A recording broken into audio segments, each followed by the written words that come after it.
Dans cette vidéo, nous allons voir ensemble comment devenir membre de l'association en adhérant en ligne. Donc premièrement, on va ouvrir une fenêtre internet et aller sur le site internet de l'association, donc spina.qc.ca/. Donc je clique là-dessus. Me voici sur la page d'accueil du site internet de l'association. Je vais ensuite dans la catégorie, dans la section devenir membre. Voilà. Et là, je vois écrit, alors n'attendez plus, joignez-vous à nous. Je clique sur ce lien, ce qui m'amène sur le formulaire d'adhésion. Donc il n'y a pas forcément de formulaire d'adhésion ici, mais il y a une indication où il y a marqué c'est facile, rendez-vous ici. On clique sur ici et là on va être dirigé vers l'espace membre.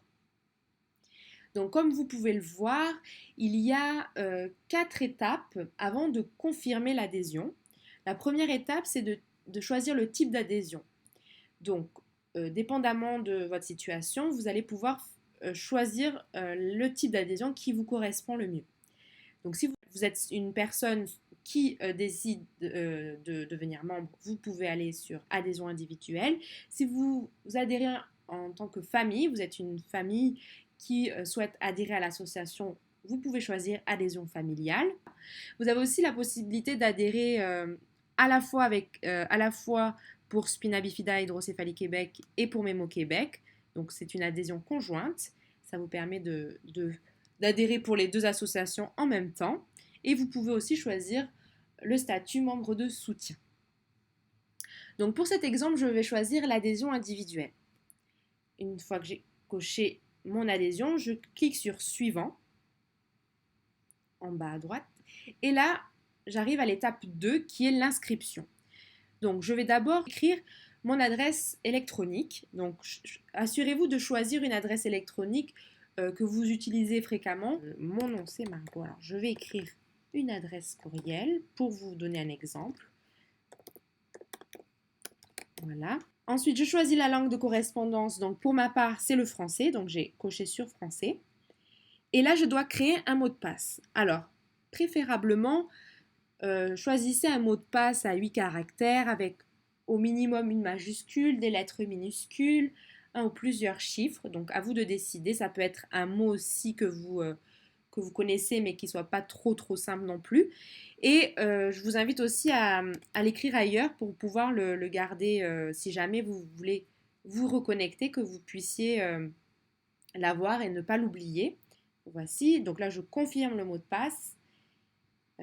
Ensuite, identification du membre. Donc là, oui ou non, êtes-vous la personne ayant le spina bifida et ou l'hydrocéphalie? Donc il se peut que vous soyez une personne proche d'une personne ayant le spina, mais que vous ne soyez pas la personne atteinte. Alors vous pouvez cliquer non, mais vous pouvez cliquer oui si c'est vous qui avez le spina bifida et ou l'hydrocéphalie. Alors là, si je clique oui, je dois choisir personne ayant un spina, une hydrocéphalie, les deux ou autre. Par exemple, si je autre, je dois préciser. Bon, si je marque par exemple personne ayant un spina bifida et une hydrocéphalie, il y a aussi la section si autre précisée, mais ça ne me correspond pas dans cette situation. Admettons, je choisis, je ne suis pas la personne ayant le spina bifida, je coche donc non. Et donc là, ça m'envoie, êtes-vous un proche, oui ou non? Donc oui, je suis un proche. Quel est votre lien? Donc admettons, je suis parent. Donc il y a toujours si autre précisé. Si j'écris non, ça ne me renvoie à aucune information. Mais je vais mettre oui pour vous montrer l'exemple.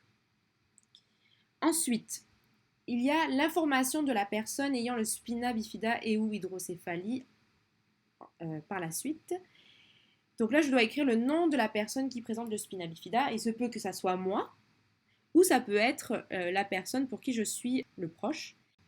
C'est Gagnon Christophe. Et la date de naissance. Alors là, je vous conseille d'écrire directement la date de naissance comme je vais vous le montrer, c'est-à-dire je mets le jour, par exemple le 10, je mets un tiré le 10 août 08 par exemple, en 1994. Et voilà. Et là, ça marque directement l'année de naissance. Parce que si je ne le marque pas directement, ça va être un peu plus compliqué. Parce que effectivement, si je choisis de le faire avec le calendrier, je vais devoir cliquer sur la flèche gauche pour aller chercher mon année de naissance. Et ça peut être très long si on est né vers les 1900 et quelques. Ça risque d'être très long. Donc je vous conseille d'inscrire directement votre année de naissance en laissant des tirets entre le jour, le mois et l'année 1994, j'avais choisi. Voilà. Et vous pouvez vérifier ensuite sur le calendrier si c'est la bonne date. Ensuite, je dois marquer les coordonnées de la personne contact. Donc, il se peut que la personne contact ne soit pas la même que la personne ayant le spina bifida. Je choisis la personne contact. Admettons dans la famille Gagnon, c'est Pierre. La personne contact, c'est, on va dire, le père de Christophe. Je dois marquer l'adresse.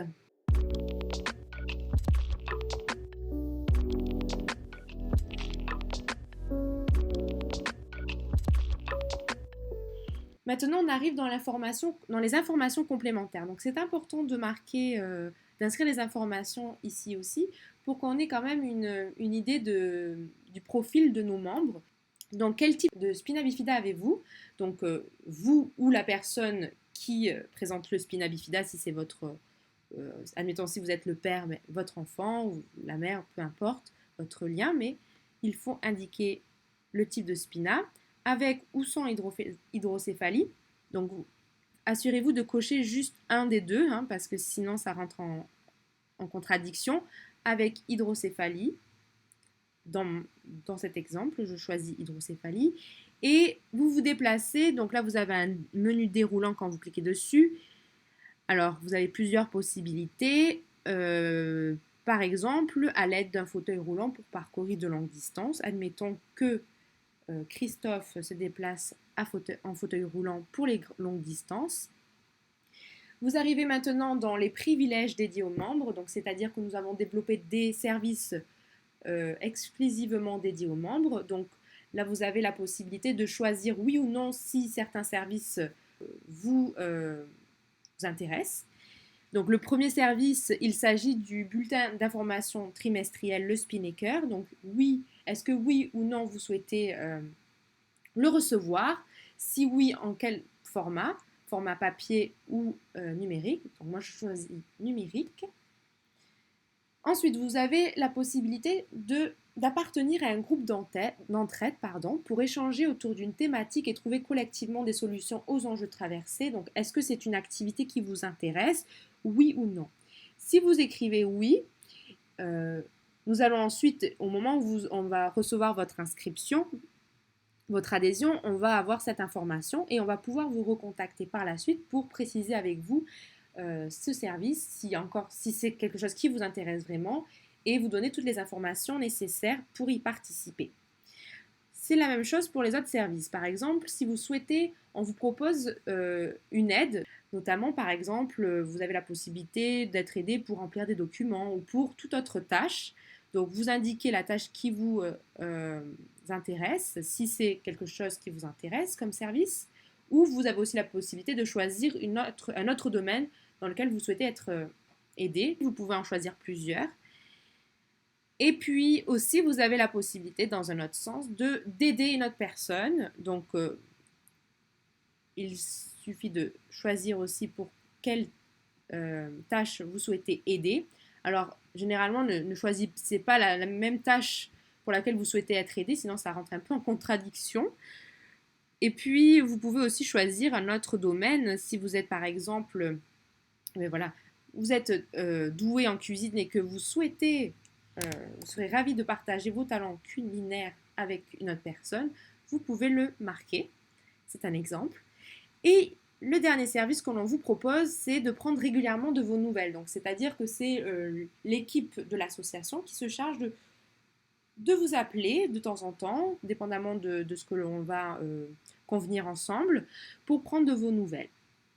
Donc, oui ou non, c'est un service qui vous intéresse, vous cochez ce qui vous correspond.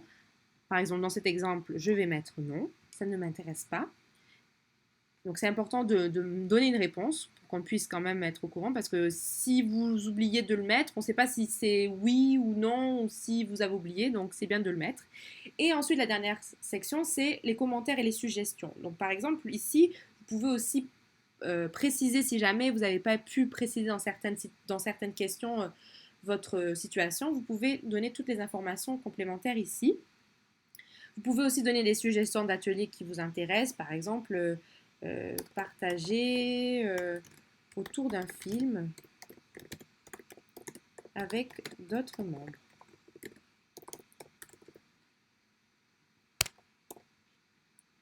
Voilà. Normalement, je regarde si j'ai bien tout rempli. Et je mets ensuite, je clique sur suivant. Donc ça, c'est mon ordi. Oh, il me dit que j'ai une erreur. Alors, normalement, il va m'indiquer où est mon erreur. Et voilà. Vous voyez, j'ai oublié de remplir ici que je ne veux pas aider, que je ne peux pas aider, que je ne suis pas intéressée par ce service. Donc le champ ne peut être vide. Voici. Et normalement, voilà, j'arrive à l'étape 3 qui est le résumé de mes informations. Donc je prends le temps de bien relire pour voir si tout est correct, notamment pour les coordonnées, ce qui est important pour vous contacter. Si le numéro de téléphone est bien le bon, si c'est la bonne personne contact. Voici. Donc ici. Je clique sur suivant. Et là, j'ai fait exprès, mais c'est pour vous montrer que je ne peux aller sur suivant si je n'accepte. Et je suis obligée d'accepter les conditions pour aller sur suivant.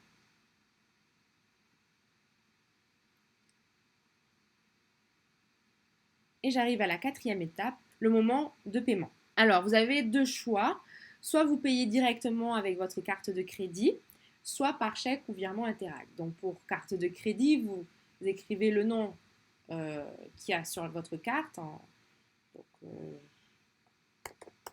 gagnons Pierre, le numéro. Bon. Voilà, le mois. Bon, c'est normal, là j'ai marqué n'importe quel numéro, mais vous voyez le principe. Et ensuite, des informations de facturation. Alors, bon, si vous n'êtes pas une organisation, vous pouvez mettre un espace comme ça. Le système pré-remplit en fait les sections que vous avez déjà données auparavant. Vous n'avez plus qu'à payer et à valider. Si vous faites vous choisissez la deuxième option qui est donc de régler par chèque ou par virement Interact, vous aurez juste les informations à valider. Si ce n'est pas les bonnes informations de facturation, si ce n'est pas la même adresse, vous avez juste à changer. Et ensuite, vous allez cliquer sur payer. Donc, on attend un instant.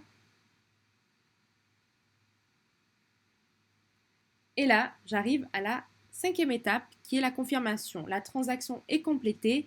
Merci de votre virement, de faire votre virement Interact. Donc si vous choisissez l'option de faire le virement Interact, voici l'adresse courriel qu'il faut utiliser pour faire le virement, ou sinon vous avez la possibilité de faire un chèque à l'association. Donc n'oubliez pas d'effectuer votre transaction.